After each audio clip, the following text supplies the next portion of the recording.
Hello friends, welcome back to Prem Bhatia. इस video के माध्यम से आप समझ पाएंगे कि यूरिन कंप्लीट टेस्ट या यूरिन रूटीन टेस्ट या यूरिन एनालिसिस टेस्ट कैसे किया जाता है। यहाँ पर आप एक यूरिन सैंपल देख रहे हैं, तो इस यूरिन सैंपल का हम टेस्ट करेंगे और जो हमने टेस्ट किया है उसकी रिपोर्टिंग किस प्रकार से होती है वो भी आप समझ पाएंगे। तो वीडियो के अंत में आपको इसकी रिपोर्टिंग भी देखने को मिलेगी, तो वीडियो के अंत तक बने रहिएगा और पूरा प्रोसीजर समझिएगा। तो यूरिन टेस्ट में हमारा जो पहला पैरामीटर होता है वो है फिजिकल एग्जामिनेशन का। फिजिकल एग्जामिनेशन में कई सारे पैरामीटर आते हैं, तो इसके लिए हमने एक अलग से वीडियो बनाया हुआ है कि यूरिन के कौन कौन से पैरामीटर होते हैं जिसको हमें टेस्ट करना होता है और उसकी नॉर्मल रेंज क्या होती है वो भी आप एक वीडियो के माध्यम से देख सकते हैं। तो इसके लिए हमें एक सेंट्रीफ्यूज ट्यूब में इस यूरिन को ले लेना है। तो हमारा जो पहला पैरामीटर है फिजिकल एग्जामिनेशन का वो है वॉल्यूम का। यूरिन का जो सैंपल है वो कितना है, तो उसको हमें रिपोर्ट में मेंशन करना पड़ता है कि आपने जो टेस्ट कर रहे हैं, जो आप माइक्रोस्कोपी में रिपोर्ट दे रहे हैं, वो आखिर कितने ml यूरिन के टेस्ट से लिया गया है। तो वॉल्यूम बहुत ही इंपॉर्टेंट पॉइंट होता है। इसके लिए हम एक ग्रेजुएटेड सेंट्रीफ्यूज ट्यूब ले लेंगे और इसमें हम 10 ml यूरिन ले लेंगे। तो हमारा जो यूरिन का वॉल्यूम है वो है 10 ml। जो भी हम टेस्ट परफॉर्म करेंगे वो 10 ml यूरिन से परफॉर्म करेंगे। उसके बाद हमारा जो दूसरा पैरामीटर है वो है इसका यूरिन का कलर का। तो इसका जो कलर आप देख रहे हैं पेल येलो है, हल्के पीले रंग का दिखाई दे रहा है। तो इस प्रकार से हमारे दो पैरामीटर आ गए हैं, वॉल्यूम और कलर।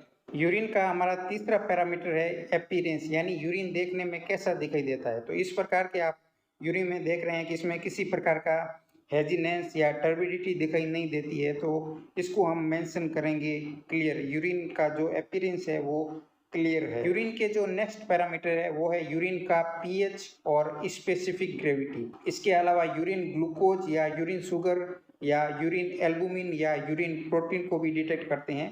तो इन चारों की एक कंबाइंड स्ट्रिप आती है जिसके माध्यम से हम यूरिन कंप्लीट टेस्ट में इस स्ट्रिप के माध्यम से रिपोर्टिंग करते हैं। इसके साथ ही एक मल्टी स्ट्रिप भी आती है जिसमें कई सारे पैरामीटर आते हैं, उसको भी देख सकते हैं। इसके अलावा यूरिन एल्बुमिन शुगर की भी एक स्ट्रिप आती है जिसको भी आप यूज में ले सकते हैं।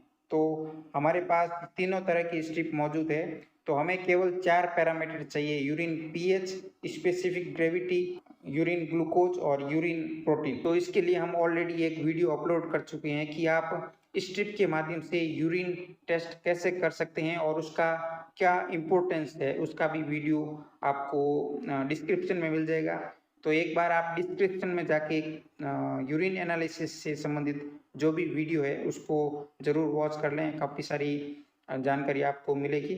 तो इन 4 पैरामीटर को आप टेस्ट करने के लिए यूरिन की एक स्ट्रिप लीजिएगा, 4 पैरामीटर वाली, पीएच, स्पेसिफिक ग्रेविटी, ग्लूकोज और यूरिन एल्बुमिन। तो यह एक बॉक्स है जिसमें से हम यूरिन स्ट्रिप निकाल लेंगे।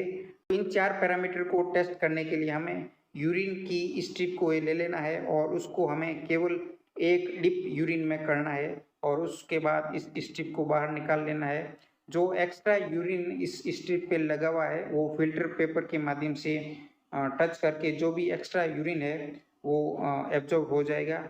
उसके बाद हमें जो टाइम पीरियड दिया गया है 30 सेकंड से 1 मिनट के बीच, इस टाइम के बीच हमें जो पैरामीटर दिए गए हैं ग्लूकोज, एल्बुमिन, स्पेसिफिक ग्रेविटी और पीएच, उसको हमें पढ़ना है। हर स्ट्रिप के बॉक्स के ऊपर एक कलर चार्ट दिया गया है जिससे आपको इसको मैच कराना है। तो सबसे पहले हम इसका पैरामीटर देखते हैं ग्लूकोज का। तो इसको अगर हम मैच कराते हैं तो हमारा ये जो फर्स्ट कलर इंडेक्स देख रहे हैं उससे मैच कर रहा है, जो कि नेगेटिव या नील का या अब्सेंट का है। तो हमारा इस सैंपल में ग्लूकोज अब्सेंट है। उसी प्रकार से दूसरा पैरामीटर प्रोटीन या एल्बुमिन का है। तो इसमें भी देख रहे हैं कि इसमें कोई भी कलर चेंजेस नहीं हुआ है, नेगेटिव की श्रेणी में आता है। तो यूरिन, एल्बुमिन और शुगर ये दोनों अब्सेंट हो जाएंगे, नेगेटिव हो जाएंगे। और तीसरा हमारा पैरामीटर है वो है पीच का।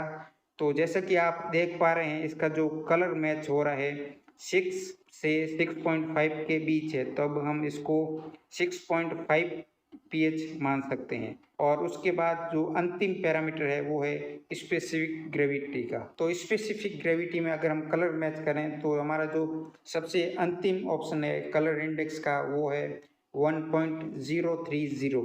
तो इस यूरिन की जो स्पेसिफिक ग्रेविटी होगी 1.030 होगी।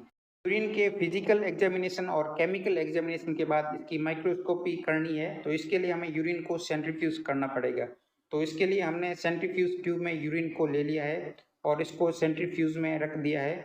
उसके विरुद्ध आप एक सेम वॉल्यूम की एक सेंट्रीफ्यूज ट्यूब रख के उसको यूरिन को सेंट्रीफ्यूज करेंगे। इस यूरिन को हमें 5 मिनट के लिए 2500 आरपीएम पर सेंट्रीफ्यूज करना है। तो यूरिन को सेंट्रीफ्यूज करने के बाद आप देखते हैं कि यूरिन के दो पार्ट दिखाई देते हैं, एक तो है सुपरिटेंडेंट और दूसरा है सेडिमेंट पार्ट। सुपरिटेंडेंट हमारा अभी कुछ काम का नहीं है, तो जो भी नेक्स्ट अगर कोई टेस्ट हो सकता है तो उसके लिए हम यूरिन को उसी जो हमारा कंटेनर है उसी में डाल देंगे, ताकि और टेस्ट के लिए हम उपयोग में ले सकते हैं। अगर कोई अन्य टेस्ट नहीं हो तो आप इसको डिस्कार्ड कर सकते हैं।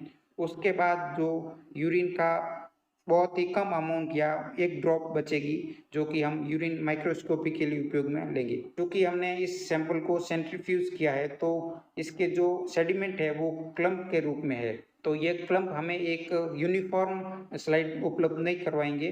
तो इसके लिए हमें यूरिन के जो सेडिमेंट पार्ट है उसको अच्छी तरीके से मिक्स कर लेना है ताकि एक यूनिफॉर्म ड्रॉप बन जाए।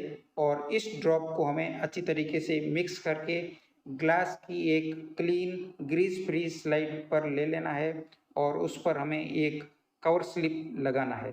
तो कवर स्लिप के बाद हमें इस यूरिन को माइक्रोस्कोपी में देखेंगे। यूरिन की माइक्रोस्कोपी करने से पहले माइक्रोस्कोप के सारे लेंस पहले एक टिश्यू पेपर से क्लीन कर लेना है। तो सबसे पहले हम इस यूरिन स्लाइड को एक माइक्रोस्कोप के स्टेज पे रख लेंगे। तो स्लाइड रखने के बाद सबसे पहले लो पावर में हमें देखना है कि आपकी जो स्लाइड है बिल्कुल यूनिफॉर्म बनी हुई है या नहीं, अर्थात कहीं क्लम्प तो नहीं दिखाई दे रहे हैं। तो अगर ऐसा है तो आपको पूरी यूनिफॉर्म ड्रॉप वाली स्लाइड लेनी है। तो उसके बाद जब आपकी देखते हैं कि आपकी जो स्लाइड है बिल्कुल यूनिफॉर्म स्लाइड है, तब आप इसको हाई पावर पर लेंस को सेट करिएगा और कंडेंसर लो रखिएगा और उसके बाद आपको स्लाइड का अध्ययन करना है। तो इसमें आपको कई सारी चीज़ें देखने को होती है। तो उसमें आपको cast, crystal, bacteria, RBC, WBC ये सारे देखने होते हैं। तो इन सभी का एक अलग से वीडियो बना हुआ है, हर स्लाइड का एक अलग से वीडियो बना हुआ है। तो इस सैंपल में हम आपको 10 से 12 फील्ड दिखा रहे हैं, तो आपको कम से कम 15-20 फील्ड चेक करनी है।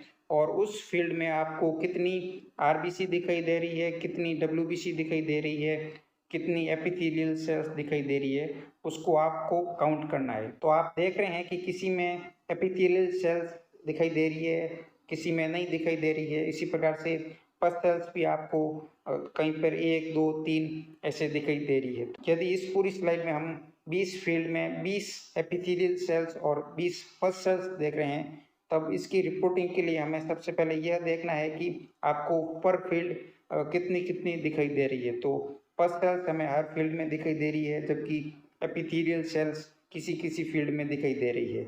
तो हम इसकी रिपोर्टिंग करेंगे। जो पस सेल्स है वो 1 से 2 कर लेंगे और जो एपिथेलियल है वो 0 से 2 कर लेंगे। इसके अलावा हमें अन्य कोई पैरामीटर नहीं दिखाई दे रहे हैं, जैसे आरबीसी, कास्ट, क्रिस्टल, बैक्टीरिया ये सारे नील है। इसके साथ ही हम देख लेते हैं कि इस यूरिन सैंपल की रिपोर्टिंग कैसे की है हमने, उसको भी आप देख सकते हैं। तो चलिए मिलते हैं एक और फ्यूचर वीडियो में, तब तक के लिए bye bye. Thank you very much.